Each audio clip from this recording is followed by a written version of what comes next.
The year was 1491. He had been dispatched by his lord the king to discover a way to end the creeping death. Early in the year, the spring had ended the harsh winter and brought about the foul miasma. He was a man of science, an engineer, and a man of great skill in siege warfare.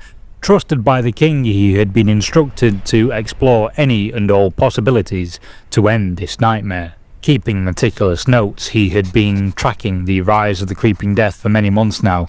It was moving slowly upwards, and by his calculations, though the creeping death was currently mid-shin on most men, it would not stay the case for very much longer.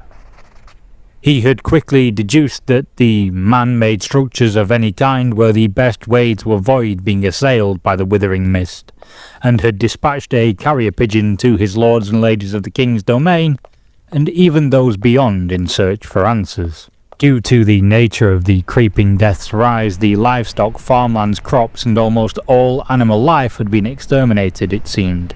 And not only in England, but across the European kingdoms. Some animals, such as birds and his carrier pigeons, had survived for now. In fact, he had discovered wolves lurking in the lower regions of this tower when he had arrived.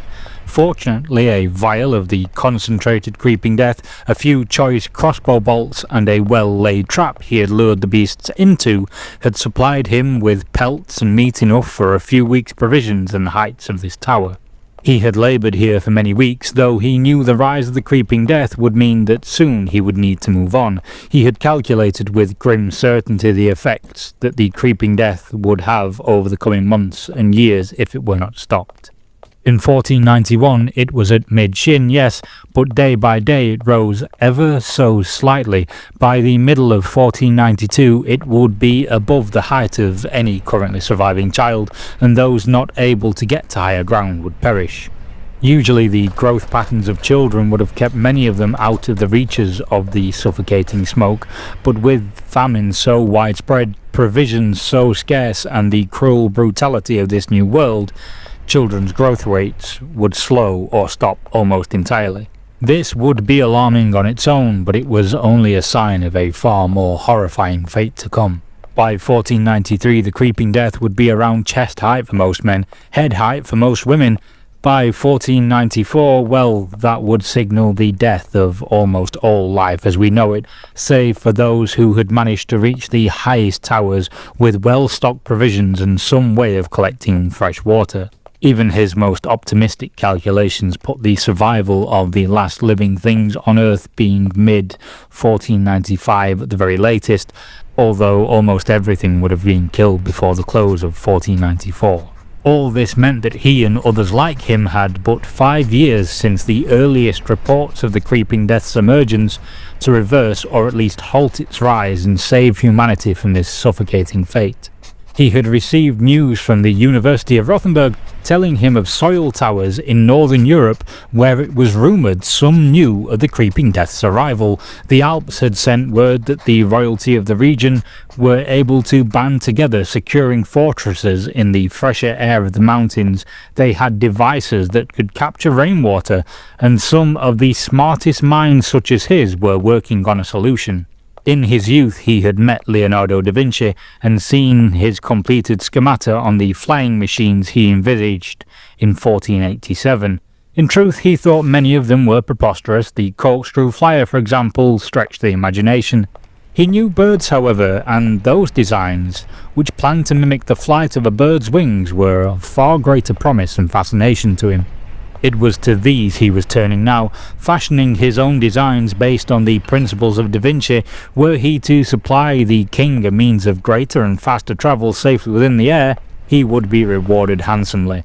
Such an innovation could expedite the meeting of the scientific minds of Europe, could allow people to traverse the highest reaches of structures to evade the creeping death, and allow them swifter action to find a solution to this problem.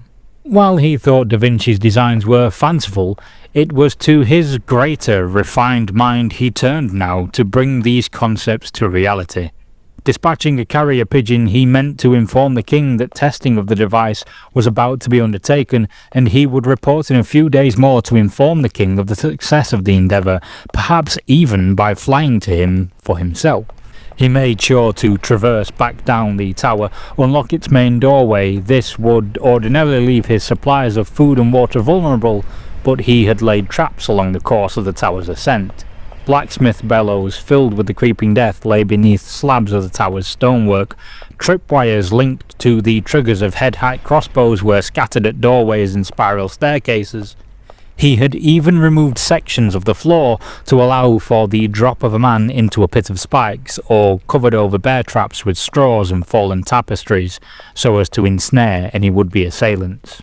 With his way back into the tower secured and his provisions protected, he readied himself for his maiden flight.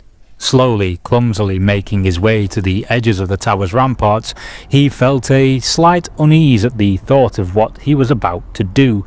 Staring down at the blanket of the creeping death below him, just barely looming above the ground, he muttered a prayer to the Lord, and with his final words, "I shall fly as Icarus," he leapt from the tower with his wondrous flying machine. Prophetic, really, that he had mentioned Icarus mere moments before his maiden flight, for much like fabled Icarus, he did indeed take flight, but only for a brief moment, before the horrifying reality of gravity was realized to him, and his flight ended in the cracking thud and finality of an impact with the earth from a far greater height than any man could have hoped to have survived a fall from. Thus ends the story of this particular saboteur. The saboteurs of 1490 Doom are the ingenious, inventive masters of traps and snares.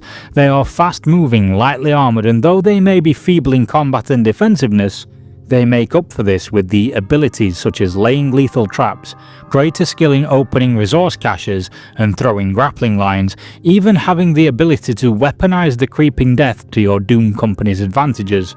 Will you be using a saboteur in your Doom Company's rosters? Let me know in the comments below, and if you would like to discover more of the world of 1490 Doom, click the video link to your left to discover the timeline of the creeping death. Alternatively, to be introduced to another class of warrior for your Doom Companies, click the video link to your right to discover 1490 Doom's Knights. To support the channel, please like, subscribe, share a favourite video with a friend, or become a channel member. For discounts on your hobby supplies, click my affiliate links below, and with that, thank you for watching. I'll see you all soon.